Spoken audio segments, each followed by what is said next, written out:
Before this video starts, I just want to give a massive shout out to all my channel members. If you want to receive a shout out, then become a channel member today and you'll be shown on screen like all these other channel members here. Anyways, enjoy the video. On March 28th, version 13.3 dropped in the Japanese version and dropped on April 15th for the international versions. This update contains a lot of content and I want to talk about everything that was added into this version. Since we have loads to cover, all I ask is if you enjoy this, give it a like and sub to the channel if you haven't already, and comment down below on what was the most exciting thing about this update was for you. Anyways, we have loads to cover.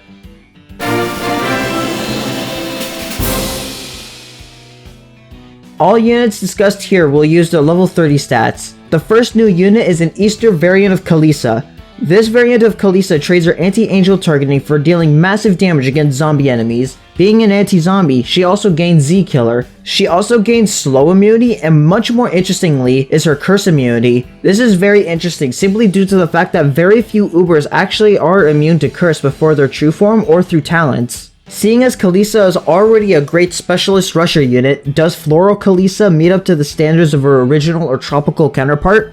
Well, yeah, she does. Her damage output is really good against zombie enemies. Dealing 136,000 damage against zombies means most zombies she hits will die instantly, if not in 2 hits. Her slow immunity makes her a very good unit for Taboo of the Dead, whose slow can make it tricky for most other rushers to attack him again. Being a rebound unit means that she will begin her attack animation immediately if she is knocked back, and with her knockback count of 5, her rebound will trigger very often. Her curse immunity comes very much in handy in stages that feature the likes of the Relic Doge base or an LD enemy like Loris, who is known to shut down backliner enemies. Overall, a solid addition to the Kalisa and wider Rusher family. Next is the sister and wife of Izanagi, Izanami of Eventide. Like you would expect for the Epic Fest counterpart, she trades out her targeting of every trait besides traitless for, well, traitless targeting. She is strangely not wave immune, making her the first Fest unit for this to be the case, but she is still surge immune.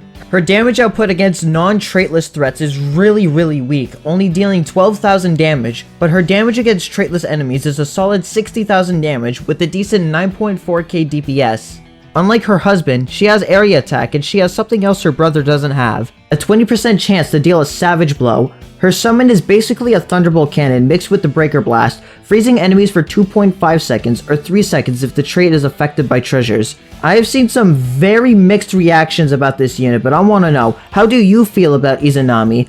I'd love to see how all of you feel about her. The long wait is over. Trash Cat has finally been added, along with several other EN exclusive units. Trash Cat was the winner of the Outcats vote and has been added into this version. They're an anti-zombie attacker that deals close to 40,000 damage a hit, but has a rather slow attack rate, giving them a DPS stat against zombie enemies of only 4,000. They have very good standing range for an anti-zombie unit, having 300 range, which allows them to outrange even the likes of Lord Gravy. This unit's health is extremely low, only having 6.8k health means that they're very vulnerable to any sort of attack. This unit is still a great anti-zombie unit for those who aren't able to get access to Chief or Cadaver Bear Cat, since those units tend to be obtained quite late into the game, and for many, Trash might be the best spammable option for a long while. We have a new collaboration that is also English exclusive with Tower of Saviors. This adds 5 new units. The first is one of 2 units obtained from the gacha and is the Uber of the set, Dajian Cat. She is the generic backliner attacker that deals massive damage to floating and angel enemies, while having the bonus of slowing them for 2.4 seconds. With a small uptime of only 30%, it is best to treat it as a bonus debuff more than anything. Her damage against her targets is solid, dealing 153,000 damage to her targets. Her health is also fair, having 46,000 health means she can take a hit or two if she needs to. Solid unit, but nothing too spectacular. Then we have the other gacha unit, this being Maliana Cat. She has a 20% chance to freeze zombies for 3.6 seconds, but has a rather high standing range of 310, making her very useful against threats that don't burrow like Lord Gravy and Zyklone. Solid, but nothing too interesting. Then we have Madhead Cat, who has a 100% chance to weaken a single floating enemy for 8 seconds. This gives them just enough time to perma-weaken their specific target. They also have a pretty fast cooldown of 14.53 seconds and has a good standing range of 300. While this unit doesn't do so hot in levels with loads of peons, if you can clear them out or use them in levels lacking them, they could be a solid weakener. Then we have Mercenary Leader Felix Cat, who has a 100% chance to land a critical hit. While they won't be useful at all in the late game, this unit can act sort of as a proto-Soba that can help deal with the weaker metal enemies, such as Metal Doge and Metal Hippo, though their sluggish attack rate, a trait shared with all of the other 100% crit units, means they will find themselves not really killing much. Last is an in-app purchase unit, this being Birthday Dotty Cat. This unit is strong against angels and is immune to knockback and slow. They have 50,000 health against angel units and deal an alright 4,590 damage with 3.7k DPS. This unit's an okay angel tanker, but the problem is that they cost quite a bit to send out, costing 555 cents to send out, and second of all, Ramen just exists. Ramen can tank way more angel hits and dish out way more damage. However, keep in mind that since this is an in-app purchase unit, they have a weird stack curve. At level 50, they have an effective 81,000 health against angels with nearly 6k DPS. Granted, even still, this unit doesn't perform as well as Ramen in basically every single way, so I would only advise you buy this unit for collection and user rank purposes.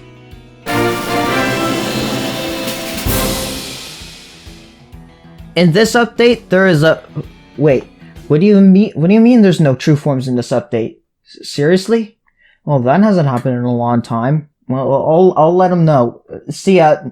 Okay, so apparently there's absolutely no new true forms in this update. This is the first time something like this has happened since like version 4.7 if I checked correctly, which was literally 8 years ago.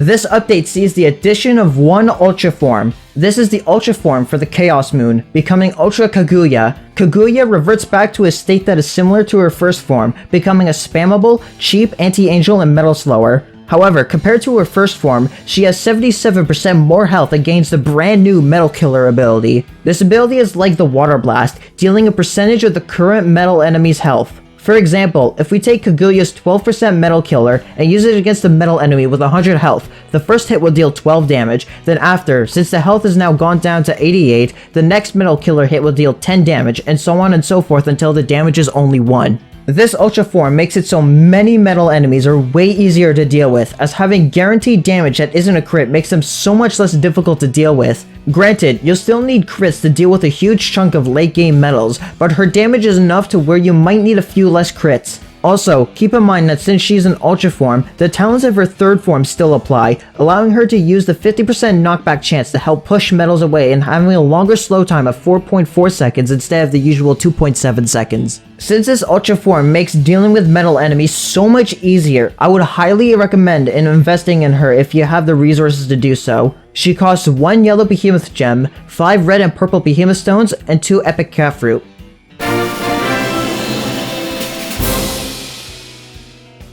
Two units gain talents in this update, these being E Cubulan Passalan and Gigavolta. Both gain standard attack and defense talents. First is Cubulan. They gain Wave Immunity, a 100% chance to slow metal enemies for 4.8 seconds, and Surge Resist. Surge Resist can be thrown out as a talent option since his unit, by virtue of being a Luga, is very squishy. Wave Immunity, on the other hand, can be useful in levels with metals and waivers or against Coronium, easily deleting them from a stage. Their stab talents aren't too noteworthy to write home about, and their slow is really only useful for pure metal stages, in which there is very little. Wave Immunity is the one talent I would recommend investing in if Coronium is giving you that much of a headache. Second is Gigavolta, who gains Curse, Slow, and Freeze Immunity. Curse Immunity is really only useful in stages with Loris or the Relic Doge base. Slow and Freeze Immunity can have some neat utility, but they're very much not needed on Gigavolta, as this unit does a fine job in most situations involving these abilities anyways. One unit gains Ultra Talents this update, this being Merqueen Ruri. She gains a 20% chance to dodge red enemies, and if the talent is unlocked, relic enemies for 2.4 seconds against red enemies or 2 seconds against relics. She also gains freeze immunity and speed talents, bumping her speed to 18,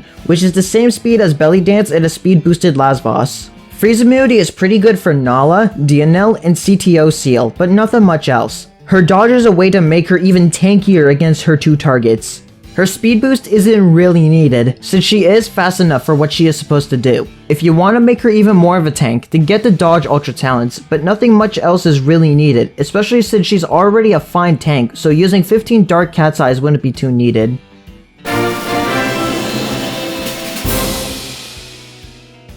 In this update, there were 6 new enemies added. The first enemy is a new Black Sage variant of Dober PD, Dober Dark. This enemy is able to deal a good 13,000 damage and will always weaken your units for 2 seconds. With an attack rate of 1.57 seconds, they have an uptime of over 100%. They also have an Omni Strike of negative 250 to 350 range, giving them 150 piercing range. They also have a 33% chance to summon a level 3 mini wave. The second enemy added is Giga Haniwan, a new gauntlet boss who sports a massive health pool, and while they deal less damage than their regular counterpart, they trade their mini wave for a full wave attack, as well as a 30% chance to activate slow, freeze, knockback, and weaken while always cursing your units. They are also the first enemy in the game to be curse immune, so you can't shut them down with things like Dazzly or Esoteric Earl. The third and fourth enemies are exclusive to the Japanese version for the 11.5 anniversary event. The first of these enemies is the Mysterious Calamity, a floating enemy with a very long Omni Strike that stretches from negative 800 to 800 range. They also have a 100% chance to weaken units for 8 seconds, and they double in attack power at 33% health, and they are immune to knockback and freeze.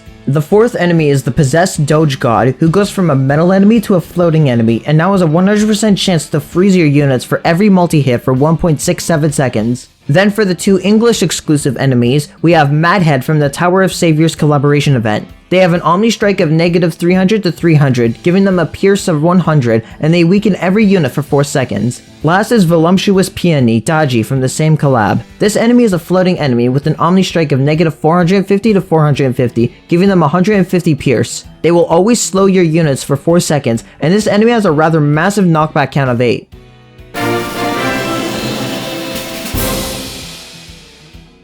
The new subchapter added into this update is Konjac Valley. No new UL stars are in this update. The first level is Meandering Road, featuring Sir Metal Seal, Crocinator, Gabriel, Chick-fil-A, Tarsiriel, and Mr. Angel. This is the demonstration stage for Kaguya's Ultra Form. Then we have 1 second photo, introducing us to Dober Dark, while also having Brawlo, Dogenstein, Celebutal, and Tarsiriel. The Metallic Metaverse has a Metal One Horn, Coffin Soj, Metal Doge, Zaki Peng, Zappy, Pure Gold Arost, and Zangru. The Pineapple Merchant has some Sorrels, Sinner Snaches, Hani Wanwans, Condemned Pengs, Akugoris, and Relic Bunbun as the boss. Ground Scraper features only 2 enemies. The introduction of the Metal Cyclone to Zero Legends, along with 3 Mr. Puffingtons. Last is the Phantom Bluebird, featuring Dogenstein, Mega Baba, Raging Gory, Taki, and Dober Dark. This update adds a new gauntlet featuring Giga Haniwan. The first 10 stages feature some Doge Darks, Dark Otters, Relic Doges, Sorrels, Moth, and Nimoy Boar, along with Giga Haniwan. On screen now are the rewards for the first 10 levels of the gauntlet.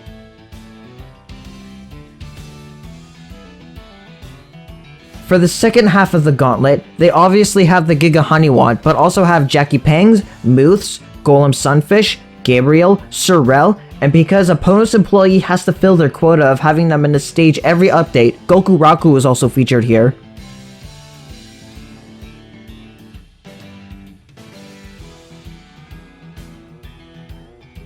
For the continuation stages, the first stage simply features some Relic Doges, Haniwanwan, and Loris as the boss. The second continuation has some Relic Doges, Sorrels, and Oldhorn as the boss, and Authum. The last stage has some Haniwanwans, Sorrels, and Mr. Puffington as the boss. With these stages being added, of course we're getting Relic Orbs, and with Relic Orbs comes new Enigma stages. Relic Cradle features some Loris, Relic Doges, and Sorrels. Relic Summit features some Haniwanwans, Relic Doges, Oldhorn, Sorrel, and Loris. The Relic Frontier features Relic Doge, Sorrel, Haniwanwan, Most, and Loki as the boss. As the JP version is getting their 11.5 anniversary event, new stages have been added featuring the Mysterious Force and the Possessed Doge God. For the purposes of this video, I will only discuss the final stages of the 2 maps added. For the final stage featuring the Mysterious Force, they team up with some Cerberus kids, Devil Wives, Jackie and Condemned Pangs, Aku Doges, and Fallen Bear. The final stage featuring Possessed Doge God has Scissoroo, Shibalion, Imperator Seal,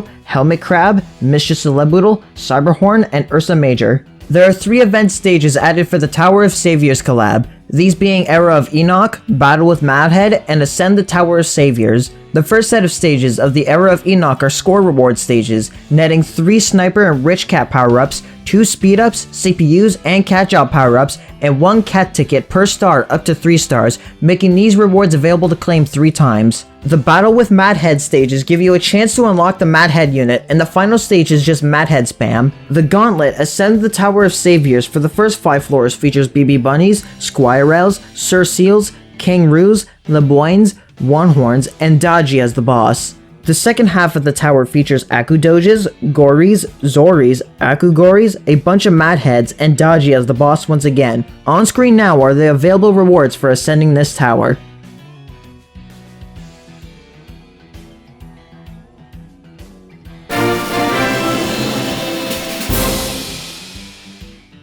For the first of these miscellaneous changes and additions, I mentioned that there are now Relic Talent Orbs. With these comes along Strawn, Massive Damage, and Resist Orbs. On screen now is a chart that shows which units can apply these specific orbs as of version 13.3. Next is the Improved Enemy Guide, a brand new system that will now display the trait the enemy has, their abilities, and their immunities. This also adds a whole bunch of enemies that were not in the enemy guide to the book, such as the Crazed Cats, monthly enemies, and the Infernal Tower bosses for an example. Sadly, these guys do not have new descriptions, but at least now we have the official names for several of these enemies, like Chocolate Doge. In the enemies appearing section of a stage, if you click on an enemy, it will take you to the enemy guide showing only the enemies present in the stage, so you don't have to filter through the whole guide. You can also now quit a stage after 10 seconds to see all the enemies present in the stage. Previously, you could only do this if you won or lost a stage. You still have to give up energy, but that just means you don't have to lose the stage anymore. A new base barrier has been released into the game.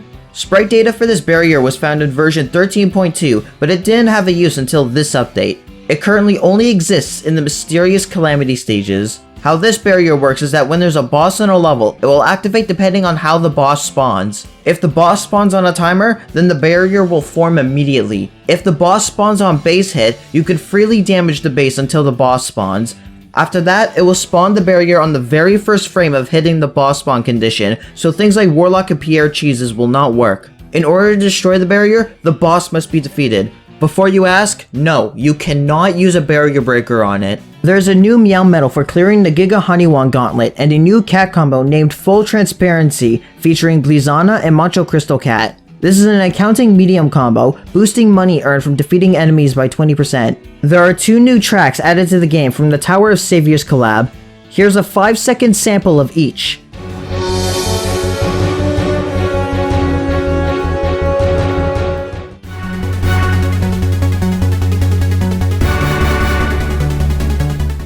Last is the new user rank rewards. User rank 22,200 gives 3 Gold Z, 22,300 gives 3 Meteorite Z, and 22,400 gives 3 Beastbone Z.